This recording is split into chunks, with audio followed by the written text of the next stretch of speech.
തിരുവചനം അതിമധുരമയം, തേനിനേക്കാൾ മധുരതരം.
അതിമധുരമയം, തേനിനേക്കാൾ മധുരതരം.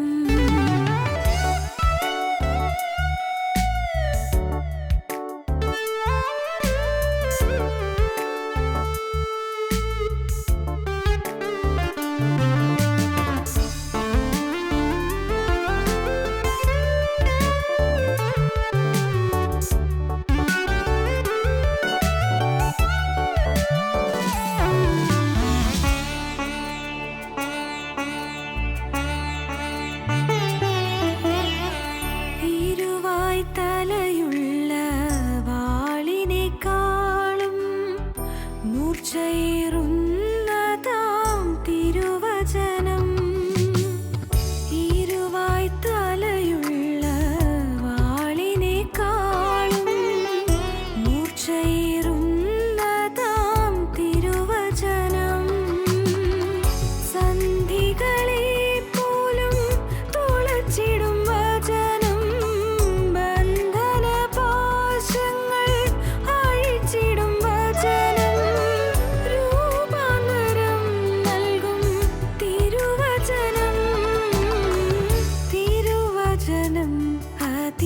അതിമധുരമയം, തേനിനേക്കാൾ മധുരതരം.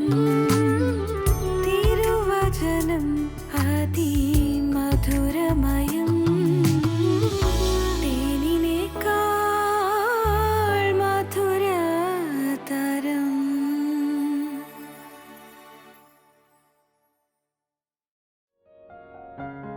ഞങ്ങളും ക്രൂശിക്കപ്പെട്ട ക്രിസ്തുവിനെ പ്രസംഗിക്കുന്നു. ഒന്ന്, പാപത്തിന് ബന്ധനം. രണ്ടാമത്തേത് എന്താണ്? ലൂക്കോസിന് ശേഷം 13-ാം അധ്യായം 16-ാം വാക്യം വായിക്കാം. ലൂക്കോസ് 13:16. എന്നാൽ സാത്താൻ 18 സംവത്സരമായി ബന്ധിച്ചിരുന്ന അബ്രാഹാമിൻ്റെ മകളായ ഇവളെ ശബത്ത് നാളിൽ ഈ ബന്ധനം അഴിച്ചുവിടേണ്ടതല്ലയോ എന്ന് ഉത്തരം പറഞ്ഞു. അന്ന് സംഘാലയത്തിൽ ആരാധന നടക്കുന്ന സമയത്ത് ഒരു സ്ത്രീ വന്നു.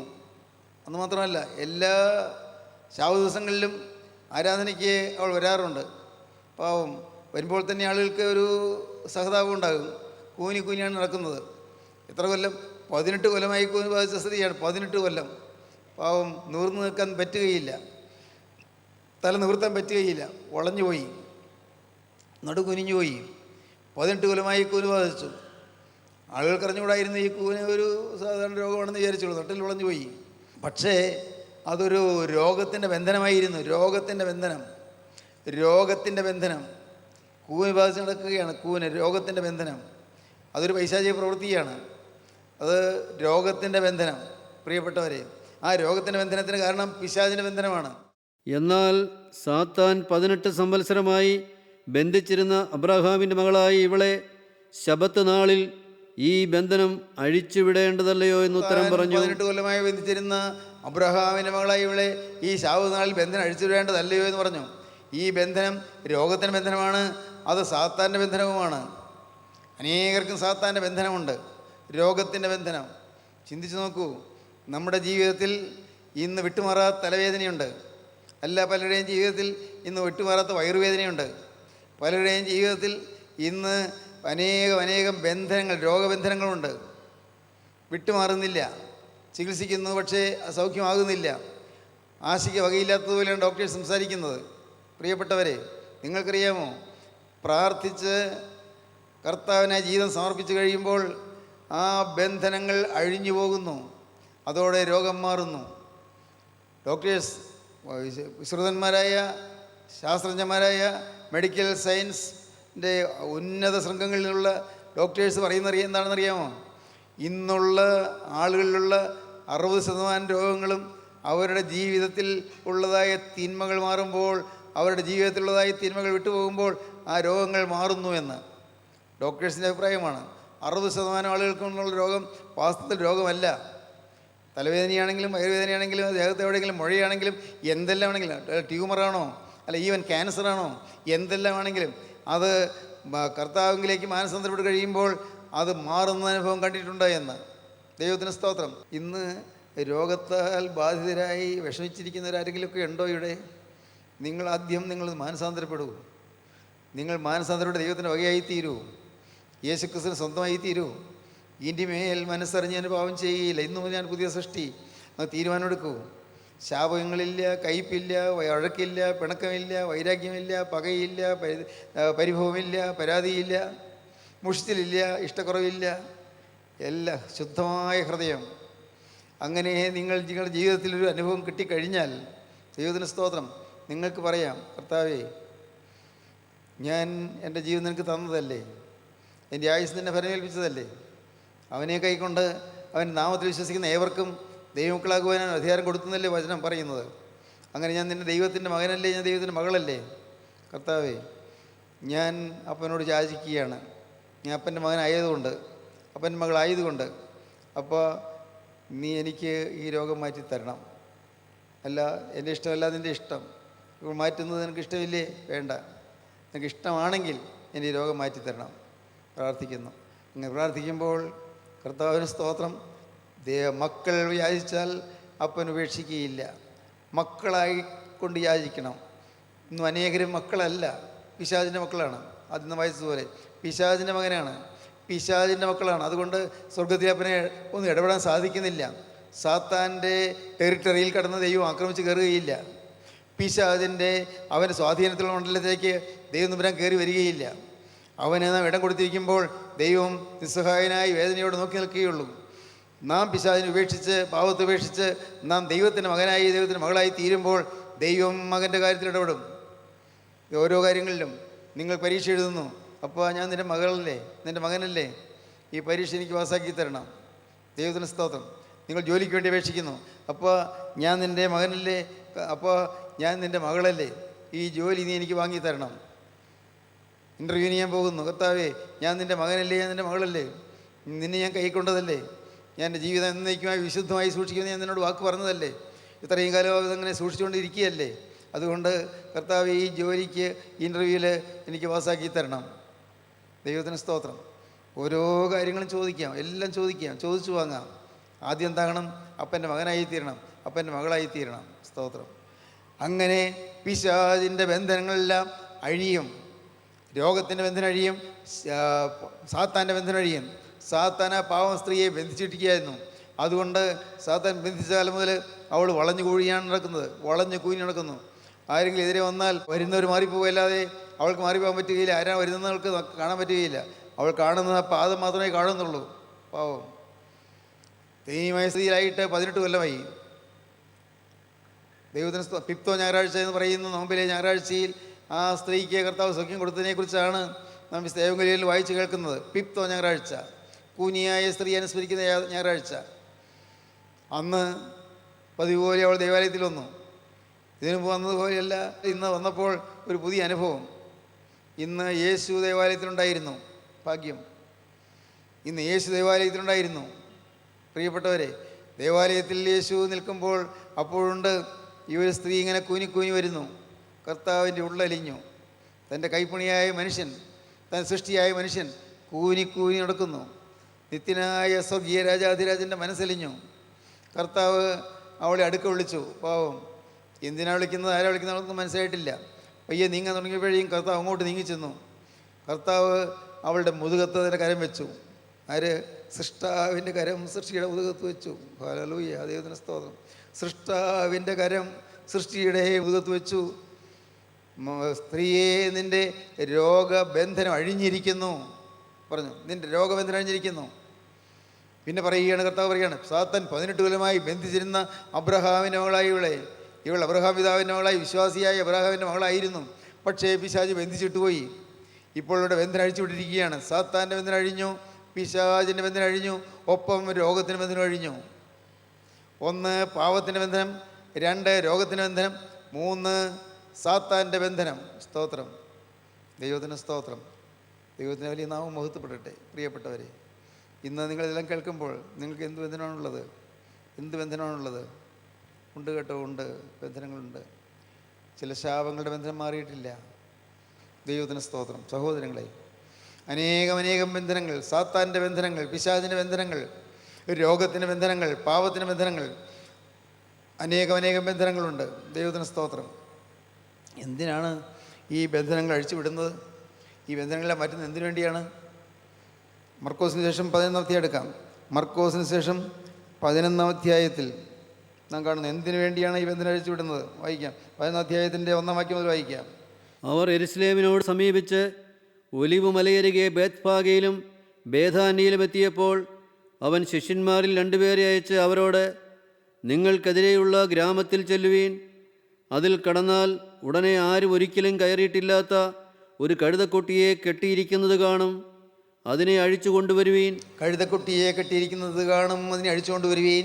ഇത് ചെയ്യുന്നത് എന്തെന്ന് ആരെങ്കിലും നിങ്ങളോട് ചോദിച്ചാൽ, എങ്ങനെ കഴുതക്കുട്ടി അഴിക്കുന്നത് എന്തിനാ എന്ന് ആരെങ്കിലും നിങ്ങളോട് ചോദിച്ചാൽ, കർത്താവിന് ഇതിനെ കൊണ്ട് ആവശ്യമുണ്ട് എന്ന് പറയുവീൻ. കർത്താവിന് ഇതിനെ കൊണ്ട് ആവശ്യമുണ്ട് എന്ന് പറയുവീൻ. സ്തോത്രം. എന്തിനാ അഴിച്ചുവിടുന്നത്? എന്തിനാ അഴിച്ചുവിടുന്നത്? നിങ്ങൾക്ക് മോചനം തരുന്നത് എന്തിനാണെന്നറിയാമോ? എന്തിനാണത്? കർത്താവിന് ആവശ്യമുണ്ട്. സ്വർഗത്തിലെ ദൈവത്തിന് നിങ്ങളിൽ നിന്നുകൊണ്ട് വേണം ചില കാര്യങ്ങൾ ചെയ്യാൻ. മോളെ, നിന്നിൽ നിന്നുകൊണ്ട് വേണം ഒരു കുടുംബത്തെ രക്ഷിക്കാൻ. യൗവനക്കാരാ, നിന്നിൽ നിന്നുകൊണ്ട് വേണം ഒരു സ്ഥാപനത്തെ രക്ഷിക്കാൻ. സ്നേഹിത, നിന്നിൽ നിന്നുകൊണ്ട് വേണം ഒരു കുടുംബത്തെ രക്ഷിക്കാൻ, നിൻ്റെ മക്കളെ രക്ഷിക്കാൻ, നിൻ്റെ തലമുറയെ രക്ഷിക്കാൻ, ഭാവി തലമുറയെല്ലാം രക്ഷിക്കാൻ. നിന്നിൽ ഇറങ്ങി നിന്നുകൊണ്ട് വേണം കർത്താവ് പ്രവർത്തിക്കാൻ. ഇതിനെ അഴിച്ചുവിടുന്നത് എന്തിന് എന്ന് ആരെങ്കിലും നിങ്ങളോട് ചോദിച്ചാൽ, ഞങ്ങളുടെ കർത്താവിന് ഇതിനെക്കൊണ്ട് ആവശ്യമുണ്ട് എന്ന് പറയുവീൻ. സ്തോത്രം. യേശുവിന് ഇതിനെക്കൊണ്ട് ആവശ്യമുണ്ട്. എൻ്റെ സഹോദരങ്ങളെ, ആദ്യമായി ഈ ഭാഗം വായിച്ചപ്പോൾ ഞാൻ കോൾമേൽ കൊണ്ടു. ഞാനിരുന്ന് ഏങ്ങളടിച്ച് കരഞ്ഞു. എന്നെ കൊണ്ടോ, ഈ നീച മനുഷ്യനായ എന്നെ കൊണ്ടോ നിനക്ക് ആവശ്യം? ഭീരുവായ എന്നെ കൊണ്ടോ നിനക്ക് ആവശ്യം? ഈ ദുർബലനായ എന്നെ കൊണ്ടോ നിനക്ക് ആവശ്യം? കർത്താവേ, നിരാശ കൊണ്ടായി എന്നെ കൊണ്ടോ നിനക്ക് ആവശ്യം? അപ്പൻ മരിച്ച്, ചേട്ടന് മരിച്ച്, മരണത്തിൻ്റെ ആ ഒരു ബാധയുള്ള ഈ ഭവനത്തിൽ വസിക്കുന്ന എൻ്റെ ജീവിതത്തിൽ നാഥാ, നീ പറയുന്നത് എനിക്ക് മനസ്സിലാകുന്നില്ലല്ലോ. ഭാവിയെല്ലാം ഇരുളറിഞ്ഞു പോയ എൻ്റെ ജീവിതത്തിൽ എന്നെക്കൊണ്ട് നിനക്ക് ആവശ്യമുണ്ടെന്നോ? സ്തോത്രം. ഞാൻ ഏങ്ങലടിച്ചുകൊണ്ട് ഞാൻ കരഞ്ഞു. അന്ന് നിരാശഭരിതനായിരുന്നു, ദുഃഖിതനായിരുന്നു. സ്തോത്രം. പ്രിയപ്പെട്ടവരെ, നിങ്ങളെക്കൊണ്ട് യേശുവിന് ആവശ്യമുണ്ട്. നിങ്ങൾ പറയും, സാറേ എനിക്ക് പ്രായമായി, എന്നെക്കൊണ്ട് എന്ത് ചെയ്യാനാണ്? സാറേ എനിക്ക് വിദ്യാഭ്യാസമില്ല, എന്നെക്കൊണ്ട് എന്ത് ചെയ്യാനാണ്? ഞങ്ങൾക്ക് എന്നും കടവും കഷ്ടപ്പാടുമാണ്, എന്ത് ചെയ്യാനാണ്? എന്നും രോഗവും അവലാധിയുമാണ്, എന്ത് ചെയ്യാനാണ്? സ്നേഹിതരെ, നിങ്ങൾ പറയണ്ട. നിങ്ങളുടെ വ്യവസ്ഥകളൊന്നും കർത്താവിന് കേൾക്കണ്ട. കർത്താവ് പറയുന്നു, ഇതിനെ അഴിച്ചുവിടുന്നത് എന്തിന് എന്ന് ആരെങ്കിലും നിങ്ങളോട് ചോദിച്ചാൽ, ഞങ്ങളുടെ കർത്താവിന് ഇതിനെക്കൊണ്ട് ആവശ്യമുണ്ട് എന്ന് പറയുവീൻ. പ്രിയപ്പെട്ടവളെ, നിന്നെക്കൊണ്ട് യേശുവിന് ആവശ്യമുണ്ട്. മോനെ, നിന്നെക്കൊണ്ട് യേശുവിന് ആവശ്യമുണ്ട്. നീ വിശ്വസിക്കുക. ഇന്ന് ആയിരിക്കുന്ന പ്രകാരം യേശുവിൻ്റെ കയ്യിലേക്ക് നിന്നെ കൊടുക്കൂ. ആയിരിക്കുന്ന പ്രകാരം കൊടുക്കൂ. നിന്നെ ആകേണ്ടതുപോലെ അവനാക്കി തീർക്കും. ദൈവത്തിന് സ്തോത്രം. ഉള്ള പ്രകാരം അവൻ്റെ കരങ്ങളിലേക്ക് കൊടുക്കൂ. അവൻ നിന്നെ രൂപാന്തരപ്പെടുത്തും. ഇതിനെ അഴിച്ചുവിടുന്നത് എന്തിനെന്ന് ആരെങ്കിലും നിങ്ങളോട് ചോദിച്ചാൽ, ഞങ്ങളുടെ കർത്താവിന് ഇതിനെക്കൊണ്ട് ആവശ്യമുണ്ട് എന്ന് പറയുവീൻ. സ്തോത്രം. ദൈവത്തിന് സ്തോത്രം. എൻ്റെ സഹോദരീ സഹോദരന്മാരെ, എന്നെക്കൊണ്ട് യേശുവിന് ആവശ്യമുണ്ട്. മാത്രമല്ല, ഇതെന്തിനാണ് ബന്ധനം അഴിച്ചുവിടുന്നത്? പുറപ്പാട് പുസ്തകം 5-ാം അധ്യായം 1-ാം വാക്യം, 8-ാം അധ്യായം 1-ാം വാക്യം.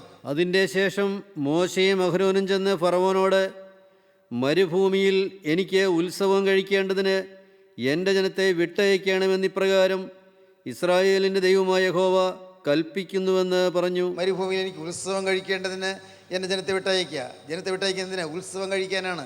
ഉത്സവം കഴിക്കാൻ, പെരുന്നാൾ ആഘോഷിക്കാൻ. ഇന്നത്തെ പോലെയുള്ള പെരുന്നാളുകളല്ല. ഇന്ന് കൊട്ടും കുരയും, ഇന്ന് മേളങ്ങളും എല്ലാ ആർഭാടങ്ങളും അല്ലേ. അതല്ല പെരുന്നാൾ. പെരുന്നാൾ അകത്താണ്, ഉത്സവം അകത്താണ്, അകത്തുത്സവം. ഇന്ന് കൊട്ടും മേളവും എല്ലാം കഴിഞ്ഞ് തിരിച്ച് വീട്ടിലെത്തുമ്പോൾ നിരാശയും ദുഃഖവും മാത്രം, ഏങ്ങലടികളും കരച്ചിലുകളും മാത്രം, പരസ്പരം പോരാട്ടങ്ങളും വാഗ്വാദങ്ങളും മാത്രം. അങ്ങനെയല്ലേ ഇന്ന്? പെരുന്നാളുണ്ട്, പെരുന്നാളിന് നേർച്ചയിടും. പക്ഷേ ഇതെല്ലാം ഉണ്ടെങ്കിലും ജീവിതത്തിൽ മാറ്റമില്ല, ദുഃഖവും ദുരിതവും മാത്രം. പെരുന്നാൾ എന്താണ്? സാക്ഷാൽ പെരുന്നാൾ, ഉത്സവം. ഉത്സവം ആഘോഷിക്കണമെങ്കിൽ ബന്ധനം അഴിയണം. മരുഭൂമിയിൽ എനിക്ക് ഉത്സവം കഴിക്കേണ്ടതിന് എൻ്റെ ജനത്തെ വിട്ടയക്കുക. 8-ാം അധ്യായം 1-ാം വാക്യം. യഹോവ നദിയെ അടിച്ചിട്ട് 7 ദിവസം കഴിഞ്ഞപ്പോൾ മോശയോട് കൽപ്പിച്ചത്, നീ ഫറവോൻ്റെ അടുക്കൽ ചെന്ന് പറയേണ്ടത് എന്തെന്നാൽ, യഹോവ ഇപ്രകാരം അരുളി ചെയ്യുന്നു, എന്നെ ആരാധിപ്പാൻ എൻ്റെ ജനത്തെ വിട്ടയക്കുക. എന്നെ ആരാധിപ്പാൻ എൻ്റെ ജനത്തെ വിട്ടയക്കുക. ആരാധന നടക്കണം, വിശുദ്ധ ആരാധന നടക്കണം.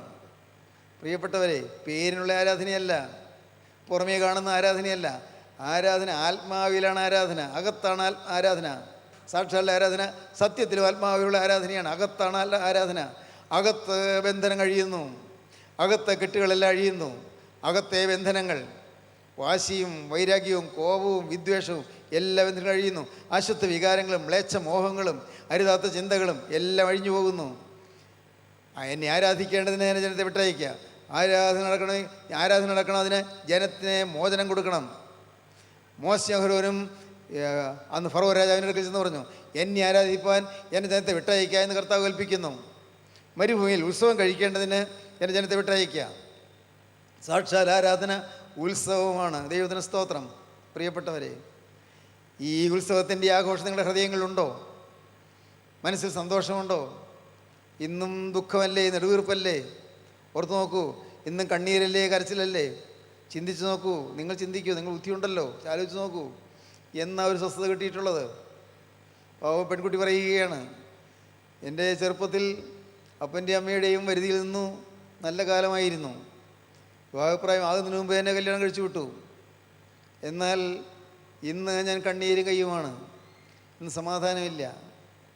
ഞാൻ ഒരിക്കലും കോപിച്ചൊരു വാക്ക് കേട്ടിട്ടില്ല, കോപിച്ച് സംസാരിക്കുന്നത് കേട്ടിട്ടില്ല. എന്നോട് കോപിച്ചിട്ടില്ല. അധ്യാപകർക്കും എന്നെ ഇഷ്ടമായിരുന്നു, എൻ്റെ മാതാപിതാക്കൾക്ക് എന്നെ ഇഷ്ടമായിരുന്നു. പക്ഷേ ഇന്നോ ഞാനിന്ന് നിരന്തരം തല്ലുകൊള്ളുന്നു. ഇന്നെനിക്ക് ഉള്ളിൽ സ്വസ്ഥതയില്ല, സമാധാനമില്ല, നിരന്തരം തല്ലുകൊള്ളുന്നു. പ്രിയപ്പെട്ടവരെ, ഉത്സവമല്ല, ഇന്ന് വലിയ മാരകമായ അപകടത്തിലാണ് കിടക്കുന്നത്. സമാധാനമില്ല. എത്രയോ ജീവിതങ്ങൾ, അതിൻ്റെ ഒരു ഉദാഹരണം പറഞ്ഞു തന്നേ ഉള്ളൂ. എത്രയോ ജീവിതങ്ങൾ. കർത്താവിന് സ്തോത്രം. പ്രിയപ്പെട്ടവരെ, നിങ്ങൾക്ക് ആരാധന തരാൻ കർത്താവ് ആഗ്രഹിക്കുന്നുണ്ട്. നിങ്ങൾക്ക് ഉത്സവം തരാൻ കർത്താവ് ആഗ്രഹിക്കുന്നുണ്ട്. അതിനുവേണ്ടി നിങ്ങളുടെ ബന്ധനം അഴിക്കാൻ കർത്താവ് വരികയാണ്. ക്രൂശിന്മേൽ ബന്ധിതനായ യേശു നിങ്ങളുടെ ബന്ധനം അഴിക്കാൻ ഇതാ നിങ്ങളുടെ അരികത്തേക്ക് മന്ദം വന്ന് നടന്നു വരുന്നു. നിങ്ങൾക്ക് യേശുവിനെ ഇപ്പോൾ കാണാൻ പറ്റുന്നില്ല.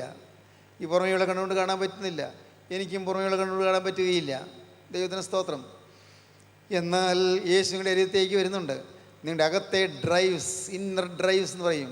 നിങ്ങൾ അകത്തെ വികാരങ്ങൾ, അകത്തെ താല്പര്യങ്ങൾ, അകത്തെ ആഗ്രഹങ്ങൾ എല്ലാം മാറ്റി യേശുവിന് വേണ്ടി ദാഹിക്കുന്ന ഹൃദയം നിങ്ങൾക്ക് തന്ന് നിങ്ങൾ സത്യാരാധകരാക്കാൻ കർത്താവ് ആഗ്രഹിക്കുന്നു. സത്യാരാധകർ, ആത്മാവിൽ സത്യത്തിൽ ആരാധിക്കുന്നവരാക്കാൻ കർത്താവ് ആഗ്രഹിക്കുന്നു. സ്തോത്രം. ബന്ധനം കഴിക്കാൻ കർത്താവ് ആഗ്രഹിക്കുന്നു. നിങ്ങൾക്കിതുവരെ ഈ ആഗ്രഹം വന്നില്ലേ? നിങ്ങൾ ചിന്തിച്ച് നോക്കൂ. എനിക്ക് വാസ്തവമായി ആഗ്രഹം വന്ന് വരുന്നുണ്ടോ? എൻ്റെ ബന്ധനം അഴിയണമെന്ന് എനിക്ക് ആഗ്രഹമുണ്ടോ? എൻ്റെ കർത്താവേ, എൻ്റെ ജീവിതത്തിന് അറിയാതെ അനേകം ബന്ധനങ്ങളുണ്ട്, അറിയാതെ അനേകം ബന്ധനങ്ങൾ. ദൈവത്തിന് സ്തോത്രം. ഞാൻ പ്രാർത്ഥിക്കുന്ന കാര്യമാണ് പറയുന്നത്. കർത്താവേ, ഞാൻ പോലും മനസ്സിലാക്കാത്ത ചില ബന്ധനങ്ങളിൽ അകത്തുണ്ട്. എല്ലാം നീ എനിക്ക് അപ്പോൾ കാണിച്ചു തരുന്നതുകൊണ്ട് ഞാൻ നിന്നെ സ്തുതിക്കുന്നു. ഓരോന്ന് കാണിച്ചു തന്ന് ഓരോന്നും കാണിച്ചു തന്നിട്ട് വെറുതെ വിടുകയല്ല, എല്ലാം അഴിച്ചു തന്ന് എന്നെ നീ വിടുന്നു, നീ മോചനം തരുന്നു. ദൈവത്തിന് സ്തോത്രം. അത് ഒറ്റ ദിവസം കൊണ്ട് എല്ലാം കാണിച്ചു തരികയില്ല. ഒറ്റ ദിവസം കൊണ്ട് എല്ലാം കാണിച്ചു തന്നാൽ ഞാൻ അങ്ങ് ഭയന്നു പോകും. എൻ്റെ കർത്താവ്, ഒരു ദിവസം കൊണ്ട് അന്ന് തന്നെ എല്ലാം കാണിച്ചു തന്നാൽ ഞാൻ പേടിച്ചു പോകും. അതുകൊണ്ട് കർത്താവ് മന്ദം വളരെ സൗമ്യമായി മധുരമായി വളരെ സാവധാനത്തിൽ ഓരോന്ന് കാണിച്ചു തരുന്നു. ഞാനും തികഞ്ഞവനായില്ല. എൻ്റെ ദൈവത്തിന് സ്തോത്രം. ഞാൻ നിങ്ങളോട് ആത്മാർത്ഥമായി പറയട്ടെ, നിങ്ങളാരെയും ഞാൻ ദൈവത്തിൽ ആശ്രയിച്ച് എൻ്റെ ബന്ധനം അഴിക്കണമേ എന്ന് പ്രാർത്ഥിക്കുകയാണ്. കർത്താവിന് സ്തോത്രം. മനസ്സറിഞ്ഞൊരു പാവം വരികയില്ലെന്ന് തീരുമാനമുണ്ട്. പക്ഷേ അറിയാതെ ഏതെങ്കിലും അകത്തെ ചിന്താഗതികളിലെ ബന്ധനങ്ങളുണ്ടോ? മറഞ്ഞിരിക്കുന്ന പാവങ്ങൾ ഏതെങ്കിലും ഉണ്ടോ?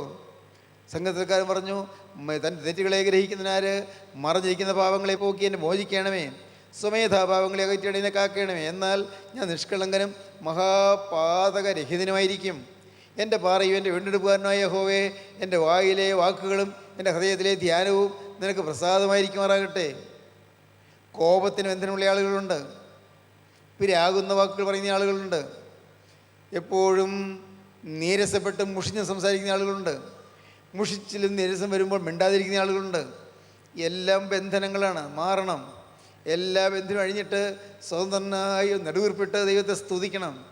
സ്വതന്ത്രനായിട്ട് ദൈവത്തിന് സ്തോത്രം. ഇതിനെ അഴിച്ചുവിടുന്ന എന്തിനും ആരെങ്കിലും നിങ്ങളോട് ചോദിച്ചാൽ ഞങ്ങളുടെ കർത്താവ് ഇതിനെ കൊണ്ട് ആവശ്യമുണ്ടെന്ന് പറയുവീൻ. ഇന്ന് നിങ്ങളുടെ ബന്ധനം അഴിഞ്ഞു കഴിഞ്ഞാൽ നിങ്ങൾ കർത്താവിൻ്റെ കരങ്ങൾ ഉപയോഗിക്കും. നിങ്ങൾ നിന്നുകൊണ്ട് കർത്താവ് ചില വീര്യപ്രവൃത്തികൾ ചെയ്യും. നിങ്ങൾ ഒരു ഭവനത്തിൽ കടന്നു ചെല്ലുമ്പോൾ നിങ്ങളുടെ ഉള്ളിലുള്ള കർത്താവ് ആ ഭവനത്തേക്ക് ചെല്ലുകയാണ്. ആ ഭവനത്തിൽ ഐശ്വര്യം വരും. നിങ്ങൾ രോഗിയുടെ അടുക്കിലേക്ക് ചെല്ലുമ്പോൾ നിങ്ങളുടെ ഉള്ളിലുള്ള കർത്താവ് ആ രോഗിയുടെ അടുക്കൽ ചെന്ന് നിൽക്കുകയാണ്. ആ രോഗിക്ക് സൗഖ്യം കിട്ടും. സ്തോത്രം. പ്രിയപ്പെട്ടവരെ, ജീവൻ്റെ ദാതാവ്, ജീവൻ്റെ ഉടയവൻ, അവൻ നിങ്ങളെ ഇന്ന് സ്നേഹിക്കുകയാണ്. നിങ്ങൾക്ക് സമാധാനം തരാനാണ് കർത്താവ് വന്നത്. നിങ്ങളെ ഓരോരുത്തരെയും അനുഗ്രഹിച്ച് എഴുന്നേൽപ്പിക്കാനാണ് കർത്താവ് വന്നത്. സ്തോത്രം. നിങ്ങൾക്ക് വേണമോ ഈ യേശുവിനെ? കടന്നു പോകുന്ന ഏവരുമായുള്ളവരെ നിങ്ങൾക്ക് ഏതുമില്ലയോ എന്നാണ് കർത്താവ് ചോദിക്കുന്നത്. ഞാനിങ്ങനെ കുരിശുമേൽ കിടക്കുന്നത് കണ്ടിട്ട് നിങ്ങൾക്ക് ഏതുമില്ലേ എന്നാണ് ചോദിക്കുന്നത്. കടന്നു പോകുന്ന ഏവരുമായുള്ളവരെ ഇത് നിങ്ങൾക്ക് ഏതുമില്ലയോ? ഓരോരുത്തരും കടന്നു പോകുന്നു, ആരും ഗവനിക്കുന്നില്ല. ചിലർ മറ്റുള്ളവർ പരിഹസിക്കുന്നത് കേട്ടിട്ട് അവരും പരിഹസിക്കുന്നു. കുരിശുമേൽ കിടക്കുന്ന യേശു കരഞ്ഞുകൊണ്ട് പറയുന്നു, കടന്നു പോകുന്ന ഏവരുമായുള്ളവരെ ഇത് നിങ്ങൾക്ക് ഏതുമില്ലയോ? വിലാപങ്ങളുടെ പുസ്തകം 1-12 വാക്യം. വിലാപങ്ങൾ 1:12. അനേകരും കടന്നു പോകുന്നു. ആ ഗോകുൽത്ത മലയുടെ ചുവട്ടിലൂടെ യെരൂശലേം തെരുവിലൂടെ അനേകർ നടന്നു പോകുന്നു. അവിടെ 3 കുരിശുകൾ നാട്ടിയിരിക്കുന്നു. നടുവിലത്തെ കുരിശിൽ നിഷ്കളങ്കനായ യേശു കുരിശുമേൽ കിടക്കുന്നു. 2 ഭാഗത്തും 2 കൊള്ളക്കാരും 2 കവർച്ചക്കാരും കൊലപാതകികൾ കിടക്കുന്നു. ന്യായമായിട്ട് ശിക്ഷ അനുഭവിക്കുകയാണ്. യേശുവോ അന്യായമൊന്നും ചെയ്തിട്ടില്ല, ശിക്ഷിക്കേണ്ടതായി ഒന്നുമില്ല. എന്നിട്ടോ ദൈവത്തിന് സ്തോത്രം. യേശു വിളിച്ച് ചോദിക്കുന്നു, കടന്നു പോകുന്ന ഏവരുമായുള്ളവരെ ഇത് നിങ്ങൾക്ക് ഏതുമില്ലയോ? കടന്നു പോകുന്ന ഏവരുമായുള്ളവരെ ഇത് നിങ്ങൾക്ക് ഏതുമില്ലയോ? കുരിശുമേൽ കിടക്കുന്നു ചോദിക്കുകയാണ്. യേശു ക്രിസ്തു അരികിലേക്ക് വന്നുകൊണ്ട് ചോദിക്കുന്നു, മകനേ, നിനക്ക് രക്ഷപ്പെടണ്ടേ? മകളെ, നിനക്ക് സ്വർഗ്ഗരാജ്യം വേണ്ടേ? ഇവിടുത്തെ കഷ്ടപ്പാടുകളും ദുരിതങ്ങളും ദുഃഖങ്ങളുമായി അങ്ങനെ ജീവിച്ച് അങ്ങ് മരിച്ച് നരകത്തിലേക്ക് പോയാൽ മതിയോ? നിത്യ അന്ധകാരത്തിലേക്ക് പോയാൽ മതിയോ? ഇതെല്ലാം മായയല്ലേ? എല്ലാം വിട്ടു പോവില്ലേ? ഇവിടെ നിന്ന് കാണുന്നതെല്ലാം മായയല്ലേ? ഒന്നും നിൻ്റെ കൂടെ പോരുകയില്ലല്ലോ. ശവക്കുഴിയിലേക്ക് നിൻ്റെ ശവശരീരം എടുത്ത് വയ്ക്കുമ്പോൾ ഒന്നും നിൻ്റെ കൂടെ പോരുന്നില്ലല്ലോ. നീ സമ്പാദിച്ചതൊന്നും അങ്ങോട്ട് കൂടെ പോരുന്നില്ലല്ലോ. എന്നാൽ മോനെ, നിൻ്റെ ജീവിതത്തിൽ നീ സമ്പാദിച്ച പാവം മാത്രം നിൻ്റെ കൂടെ ഉണ്ടായിരിക്കും. പാവം ദൈവത്തിൻ്റെ പുസ്തകത്തിൽ നിന്റെ പാവങ്ങൾ എഴുതപ്പെട്ടിരിക്കുന്നു. അതെല്ലാം വായിച്ച് കേൾപ്പിക്കുന്ന ദിവസം വരും, ന്യായവിസ്താര ദിവസം. കർത്താവായ യേശു വീണ്ടും വരുമ്പോൾ എല്ലാം നിങ്ങളെ വായിച്ച് കേൾപ്പിക്കും. പ്രിയപ്പെട്ടവരെ, അന്ന് പാവങ്ങളെല്ലാം വായിച്ച് കേൾപ്പിക്കുന്നതിന് മുൻപ് ഇന്ന് പാവങ്ങൾ മാഞ്ഞു കിട്ടാൻ വേണ്ടി പ്രാർത്ഥിപ്പീൻ. എല്ലാ ബന്ധങ്ങൾ അഴിയാൻ വേണ്ടി പ്രാർത്ഥിപ്പീൻ. യേശുവിനോട് നിങ്ങൾ പറയൂ, കർത്താവേ, ഇന്നു മുതൽ ഞാൻ നിൻ്റെ സ്വന്തം രക്ഷക, ഇന്നു മുതൽ ഞാൻ നിൻ്റെ വക. യേശുവേ, നീ എനിക്ക് വേണ്ടി ക്രൂശിൽ മരിച്ചതിനാൽ ഇന്നു മുതൽ ഞാൻ നിനക്കായി ജീവിക്കും. Hallelujah, hallelujah. നിങ്ങൾക്ക് തീരുമാനിക്കാൻ പറ്റുമോ? ദൈവത്തോട് വാക്ക് പറയാൻ പറ്റുമോ? ദൈവകരങ്ങളിലേക്ക് നിങ്ങൾ ഏൽപ്പിച്ചുകൊണ്ട് നിങ്ങൾക്ക് പറയാൻ പറ്റുമോ? കർത്താവേ, ഇന്നു മുതൽ യേശുവേ, ഞാൻ നിൻ്റെ സ്വന്തം. ഇനി ഞാൻ പഴയ ജീവിതത്തിലേക്കില്ല, ഇനി പാപത്തിലേക്ക് ഇല്ല, ഇനി പിശാചിൻ്റെ കൂടെ പോവില്ല. യേശുവേ, ഇനി ഞാൻ നിൻ്റെ കൂടെ. സാത്താനോട് എനിക്ക് യാതൊരു ബന്ധവുമില്ല, സാത്താനെ ഞാൻ ഉപേക്ഷിക്കുന്നു. പിശാചിനോട് എനിക്ക് യാതൊരു ബന്ധവുമില്ല, സാത്താനെ ഞാൻ ഉപേക്ഷിക്കുന്നു. പിശാചിന് എൻ്റെ മേലെ യാതൊരു അധികാരവുമില്ല, ഞാൻ സാത്താനെ ഉപേക്ഷിക്കുന്നു. ഞാൻ മിശിഹാ തമ്പുരാനെ എൻ്റെ കർത്താവ് രക്ഷിതാവായി സ്വീകരിക്കുന്നു. ഞാൻ മിശിഹാ തമ്പുരാനെ സ്വീകരിക്കുന്നു. യേശുവേ, എൻ്റെ ഹൃദയത്തിലേക്ക് എഴുന്നള്ളി വരണമേ. പ്രാർത്ഥിക്കൂ പ്രിയപ്പെട്ടവരെ, യാചിക്കൂ, നിങ്ങൾ യേശുവിനോട് യാചിക്കൂ. കർത്താവേ, എൻ്റെ ഹൃദയത്തിലേക്ക് മനസ്സലിഞ്ഞ് എഴുന്നള്ളി വരണമേ. എൻ്റെ ഹൃദയത്തിലേക്ക് കടന്നു വന്ന് എൻ്റെ ഹൃദയത്തിൽ നീ സിംഹാസനത്തിനായിരിക്കണമേ. ഉയർത്തെഴുന്നേറ്റ് ജീവിക്കുന്ന മിശിഹാതമ്പുരാനെ, നീ ഇന്ന് എൻ്റെ ഹൃദയത്തിൽ വസിക്കണമേ. നീ ശയിക്കേണ്ടത് റോമൻ സർക്കാർ തന്ന 2 മരക്കഷ്ണത്തിന് മേലല്ല, ഒരു കുരിശിന്മേലല്ല. നീ കിടക്കേണ്ടത്, മരിച്ചു കിടക്കേണ്ടത് അരിവത്തക്കാരൻ യോസേഫ് തന്ന കല്ലറയിലല്ല. നീ ഇന്ന് ജീവിക്കുന്ന, ഉയർത്തെഴുന്നേറ്റ് ജീവിക്കുന്ന ക്രിസ്തു ഇന്ന് ജീവിക്കേണ്ടത് എൻ്റെ ഈ ഹൃദയത്തിനുള്ളിലാണ്. ഇതാ ഈ ഹൃദയം നിനക്ക് ഞാൻ തുറന്നു തരികയാണ്. കർത്താവേ, ഞാൻ സ്വമനസ്സോടെ വിട്ടു തരികയാണ്. പറയാൻ പറ്റുമോ നിങ്ങൾക്ക്? നിങ്ങളുടെ തലകളെ നമുക്ക് ഉണക്കാം, നമുക്ക് പ്രാർത്ഥിക്കാം, സമർപ്പിക്കാം. ദൈവത്തിന് സ്തോത്രം, ദൈവത്തിന് സ്തോത്രം. തലകളെ ഉണക്കുക നിങ്ങൾ, ദൈവസനിൽ താഴുക നിങ്ങൾ, ദൈവത്തോട് വാക്ക് പറയുക നിങ്ങൾ. ഇനി മുതൽ ഞാനൊരു പുതിയ സൃഷ്ടിയായിരിക്കും. ദൈവത്തോട് പറയുക. തീരുമാനമെടുത്തവരെ ഇരുകരങ്ങളും ഉയർത്താമോ? ഞാൻ നിങ്ങൾക്ക് വേണ്ടി പ്രാർത്ഥിക്കാം. Hallelujah, hallelujah, hallelujah, hallelujah, hallelujah, hallelujah. കാരുണ്യവാനായ ഞങ്ങളുടെ വാഴ്ത്തപ്പെട്ട കർത്താവേ, നിൻ്റെ പ്രിയമക്കൾ ഉയർത്തിയ കരങ്ങളെ ഇവിടെ നിന്ന് കാണുന്നുവല്ലോ. അവരുടെ ഹൃദയത്തിൻ്റെ തീരുമാനം അവിടെ നിന്ന് അറിയുന്നുവല്ലോ. ഈ മക്കളുടെ കരത്തിൽ അവിടെ നിന്ന് പിടിക്കണമേ. ഇനിയും നീ അവർ നടത്തണമേ കർത്താവേ. ഐശ്വര്യമായി സമാധാനത്തിൻ്റെ വഴിയിൽ കൂടി, സൗഖ്യത്തിൻ്റെ വഴിയിൽ കൂടി, ശാന്തതയുടെ വഴിയിൽ കൂടി, സ്വർഗ്ഗരാജ്യത്തിൻ്റെ വഴിയിൽ കൂടി അവർ നടത്തണമേ കർത്താവേ. അവരെല്ലാവരെയും അനുഗ്രഹിക്കണമേ. കുടുംബസമാധാനം നൽകണമേ. രോഗങ്ങൾ മാറ്റണമേ കർത്താവേ. ബന്ധനങ്ങൾ അഴിക്കണമേ. പൈശാചികൻ്റെ ബാധകൾ മാറ്റണമേ. എല്ലാവരെയും ഇതിൻ്റെ കൃപയിൽ പൊതിയണമേ. അവിടുത്തെ 2ാമത്തെ വരവിൻ്റെ എല്ലാവരെയും ഒരുക്കണമേ. യേശു ക്രിസ്തുവിൻ്റെ രാജകീയ നാമത്തിൽ പ്രാർത്ഥിക്കുന്നു. കൃപയോടെ കേൾക്കണമേ. ആമീൻ. ഹല്ലേലൂയ.